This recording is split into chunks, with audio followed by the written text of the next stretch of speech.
రేవంత్ రెడ్డి మా దగ్గరికి వస్తే తొక్కి తొక్కి పచ్చడి చేస్తాం, మమ్మల్ని కోటీశ్వరులను చేస్తానని వాడు కోటీశ్వరుడయ్యాడు. ఆడోళ్ళమని కూడా చూడకుండా తోస్తే కింద పడ్డాం.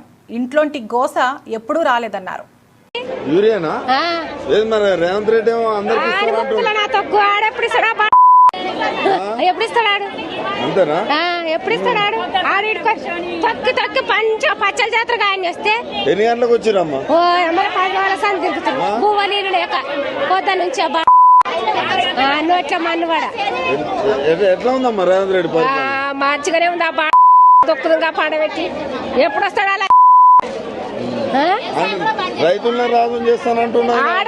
రాజులో చేస్తాడు. ఆడు రాజు అవుతుండు. ఇంకెప్పుడు రాజుని చేస్తాడు? ఆ ఇంకా 10 ఏళ్ళు ఉంటున్నాడు. ఇంకుంటాడు 10 ఏళ్ళు. మంది పంగ నాకుంటాడు.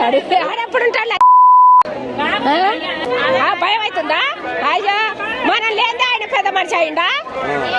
ఇట్లా సిచ్యువేషన్ మళ్ళీ గెలుస్తాడమ్మా?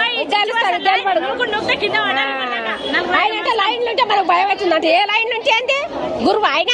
మేము వేస్తేనే పెద్ద మనిషి అయ్యిండు. మేము వేయండి అయ్యండి ఆయన. వేయం మేము అవును మరి ఇట్లా భయపడతా బానే. ఎట్లా ఉందమ్మా రైతుల పరిస్థితి? ఇంత పరిస్థితి చేసింది నోట్ల మన్ను పోయా. కాంగ్రెస్ వచ్చినాక ఎట్లా ఉంది? నోట్ల దుమ్ము పోయా. మళ్ళా మీ మహిళలు ఓట్లు వేస్తారట మళ్ళా? ఇంకేస్తాం ఆయన గోషాన్నకు వేస్తాం. గోషాన్నకు వేస్తాం. ఇంకా ఓటు ఆయనకు అయ్యా ఓటు బాగా దిద్దుతాం. కాపు మా వ్యవసాయాలు బాగా నున్నగా అయితే నున్నగా చేస్తాడు.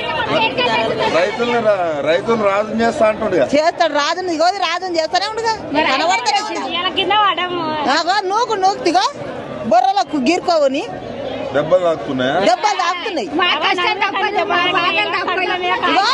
మెట్ల మీద కించి పడితే ఆడబడ్డది ముఖం కాల. వాళ్ళ బతుకులు వాళ్ళ పెళ్ళాలకు వాళ్ళు మంచిగా పడ్డది. వాళ్ళు మనం ఎక్కడన్నా ఎట్లా పోని గంగల పోని.